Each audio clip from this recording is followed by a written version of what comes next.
आजकल इतनी मान्यता ऐसी हो गई, जैसे आपने बोला, ऐसी वेब सीरीज, ऐसे फिल्म और ऐसा प्रदर्शित कर दिया जाता है। प्रकट में भी हो रहा है भैया। महाराज जी, तो संत किसको माने?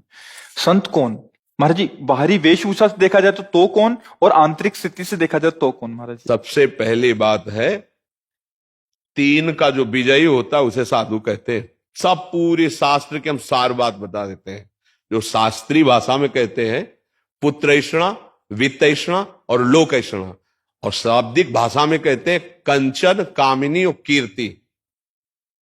जो काम पर विजय प्राप्त किए हैं और जो धन पर विजय प्राप्त किए हैं, धन पर विजय प्राप्त मतलब धन की आशा का त्याग किए हुए हैं, और जो मान कीर्ति की वृत्ति का त्याग किए हुए, उसे ही महात्मा कहते हैं, उसे ही महापुरुष कहते हैं, जो मदन, मद, मोह, मत्सर इन पर विजय प्राप्त की। महाराज जी, ये तो आंतरिक स्थिति हो गई। अभी हम जो संसार में सामान्य जीव हैं, आंतरिक स्थिति का ही बाहर प्रकाश होता है, यह बात समझ लो। घर में दीपक जलेगा तो खिड़की से बाहर से रोशनी पता चल जाएगी अंधेरा है कि प्रकाश है। व्यवहार में पता चल जाएगा। ड्रामेबाजी का व्यवहार अलग होता है, समझ रहे हो। अगर हम रुपया लेंगे ना तो तुम्हारे दिमाग नहीं बदल सकते, ध्यान रखना।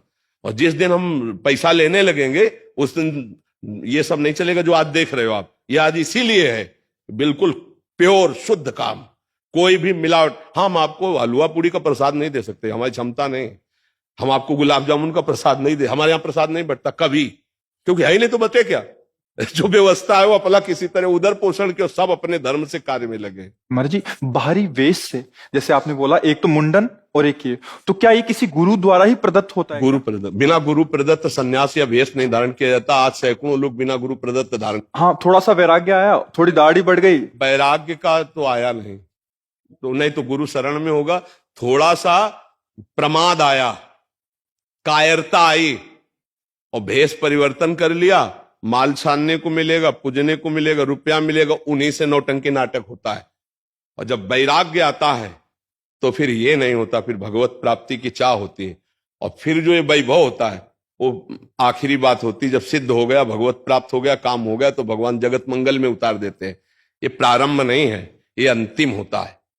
आज प्रारंभ में क्या प्रचार करोगे जब तुम काम पर विजय नहीं प्राप्त की, क्रोध पर विजय प्राप्त नहीं की? प्रचार क्या करोगे? यही इसी का प्रचार होगा।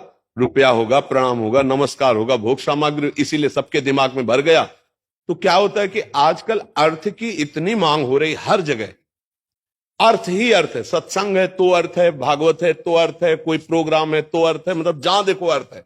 और अर्थ से भोग सामग्री, भोग सामग्री का भोक्ता वो कभी ज्ञानी नहीं हो सकता, वो कभी भगवान का प्रेमी नहीं हो सकता, वो कभी सच्चाई से नहीं चल सकता जहां अर्थ की प्रधानता है। और अर्थ की प्रधानता, इसीलिए लोगों के दिमाग में बात बैठ गई है कि ये सब धंधा है, क्योंकि इसको धंधा बनाया जा रहा है। तो इसीलिए लोगों को ये लगता है कि ये सब फ्रॉडगिरी है। ये सब नहीं, भरोसो दृढ़ इन चरणन के रो। कभी भी संत महात्माओं ने अपने वचनों को नहीं बेचा है। ये जीवन की धरोहर है, कल जगत कल्याण के लिए कि बेचने के लिए है। महाराज जी, एक और प्रश्न है। ये तो हो गया एक। महाराज जी, आज देख रहे हैं कि कोई भी किसी को भी बाबा जी बोलता रहता है। वो पैंट शर्ट डाला है, वो कुर्ता पजामा डाला है, हाँ, क्या है कि उनकी मर्यादाओं को तो जानते नहीं है। संत किसी के आगे भी लगा है, हमारे यहां दिखाई देता है, कभी पैंट शर्ट में होते हो, कभी पूरे संत भगवा ऐसे धारण किए होते।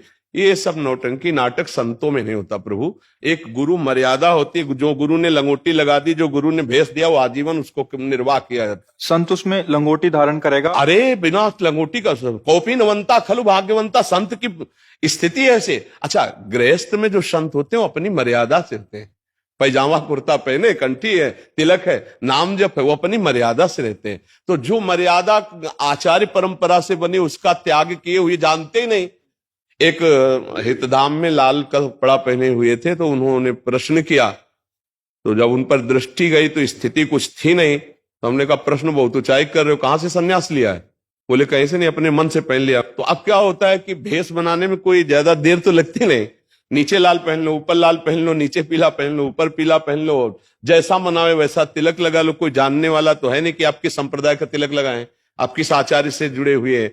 अब वो क्या, वो जो कार्य करेंगे वो संसारिक कार्य करेंगे और बेइज्जती होगी संतों की। ये देखो, ये अमुक बाबा, अब वो पैजामा कुर्ता पहने अमुक संत।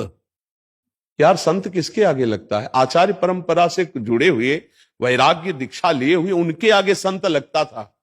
भाई ऐसे आचार्य शास्त्री या ऐसे पदों से हम सम्मानित सबको किया गया, लेकिन संत शब्द लगा है आचार्य परंपरा से जो संत हैं।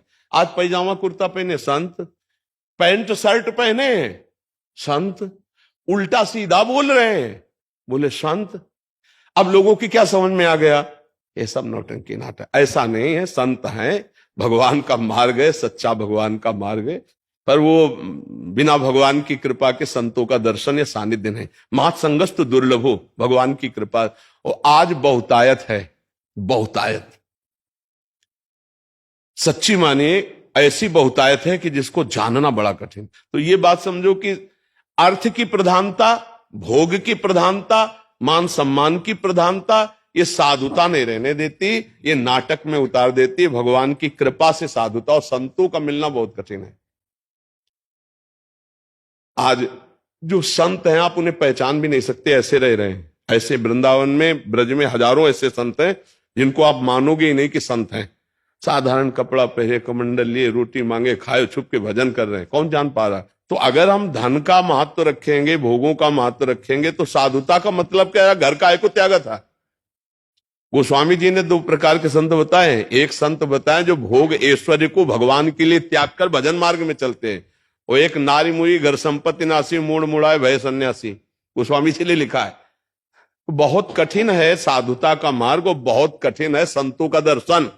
ये भी बात समझ लो, भगवान की कृपा है तो साधु समागम मिल रहा है, और जितने दिन है उतने दिन ही मिल रहा है। ये बाजार है, उठ जाएगी, ज्यादा दिन नहीं रहेगी, पकड़ना है तो पकड़ ले, तो गाड़ी छूट जाएगी। महाराज जी दो शब्दों में एक अंतिम इसका करेंगे। महाराज जी हमारी अश्रद्धा ना हो जाए, इस वाक्य को पकड़ के कोई सच्चे संत पे भी ऐसा आरोप या ऐसी भावना कर सकता है, उसके लिए एक साधारण जो भक्ति मार्ग से विलग भी है या जुड़ा है, वो कैसे निर्णय ले। देखो, संत की सबसे पहली पहचान है, हम जिसके पास बैठे तो पहला काम हमारे हृदय में शीतलता आने लगेगी या जलन पैदा होगी। दो काम होंगे। अगर आप पापाचरण किए तो आपके अंदर जलन पैदा हो जाएगी, लगेगा मैंने बहुत बुरा किया, अब नहीं करूंगा। उसके पास बैठते ही, उसके वचन सुनते ही आपके अंदर खलबली पैदा हो जाएगी, यार बहुत गलती हुई, अब कसम खाता हूं ऐसा नहीं करूं। दूसरी बात, अगर थोड़ा भी साधन भजन शुरू है तो आपको ऐसा लगेगा, मैं देख तो पहली बार रहा हूं लेकिन ऐसा लग रहा है मैं इनसे बहुत बार मिल चुका हूं। ऐसा लगता है कोई अपने हैं, ऐसा लगता है कि मेरे अपने हैं, ऐसा वहां कोई संशय, कोई प्रश्नवाचक चिन्ह खड़ा ही नहीं हो सकता। जैसे सूर्य के सामने अंधेरा नहीं टिक सकता, ऐसे संत के सामने प्रश्नवाचक चिन्ह नहीं खड़ा हो सकता कि कोई छल है क्या, कोई कपट है क्या, ऐसा आएगा ही नहीं। उनको देखते ही तुम्हारे हृदय में एक अद्भुत प्रियता और गलत कर्मों के प्रति एक अलौकिक जलन शुरू हो जाएगी, और आप निश्चित गलत कार्यों को छोड़ देंगे और अच्छे कार्य करने लगेंगे। ये सहज पहचान है। बकाया सोई जाने जे देह जनाई, वो संत अपने को जना दे या भगवान जला दे तो ही, नहीं तो कैसे जला जा सकता है। पर हमारी सबसे अपनी तरफ से प्रार्थना है, हमको सबके प्रति भाव रखना है, पर जहां हमको गलत थोड़ा भी नजर आवे तो हम निंदा न करें, वहां से दूरी हट जाएं, चाहे कोई भी हो। ये बात हमें ध्यान रखनी है। गलत का मतलब है जैसे चेष्टाएं बता देती है, आदमी की स्थिति बता देती है। देखो, चेष्टाएं छुपती नहीं हैं, और सब कोई जानता है कि गलत देखना, गलत छूना, गलत बोलना वो हरकत में समझ में आ जाता है।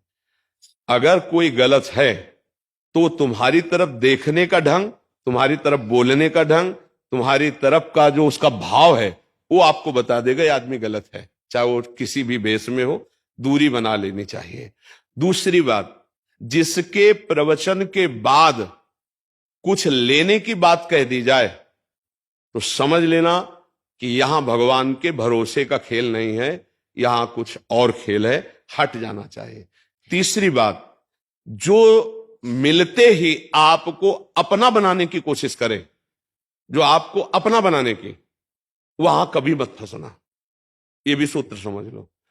आप मिले, आपको इतना प्यार, इतनी, क्यों आप उनकी मुट्ठी में आ जाएं, बिल्कुल नहीं आना, दूर हटके रहना।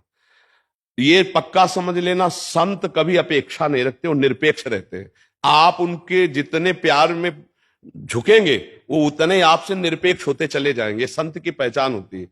अगर वो लौट करके आपकी तरफ प्यार दृष्टि से देख लिए तो आप निहाल हो जाओगे, जो निरपेक्ष संत हैं। और जो आपको पहली बार में ही आकर्षित करके अपना बनाने की कोशिश करे तो ये समझ लेना चाहिए कि यहां निरपेक्षता नहीं है, तो भगवान का भरोसा नहीं। ये कुछ हमसे चाह रहे हैं, और जो हमसे चाह रहे हैं तो हमारी चाह पूर्ति इनसे हो ही नहीं सकती। ये कुछ ऐसी बातें हैं पॉइंट की जिनको समझना चाहिए। अच्छा, जिस सत्संग में जाने के लिए, अध्यात्म सुनने के लिए पैसा लगे, उसमें तो कभी जाना ही नहीं, क्योंकि उसमें लाभ होगा ही नहीं आपको, क्योंकि अर्थ दे करके भगवान की चर्चा का लाभ नहीं मिल पाएगा। अध्यात्म कभी पैसे से नहीं बिकता, और पैसे से कभी अध्यात्म को खरीदा नहीं जा सकता। आज समाज अंधी होती चली जा रही है। हमारे रोग दूर होंगे भगवान नाम जप से, ना कि किसी के छूछा से। बात पक्की समझ लेना।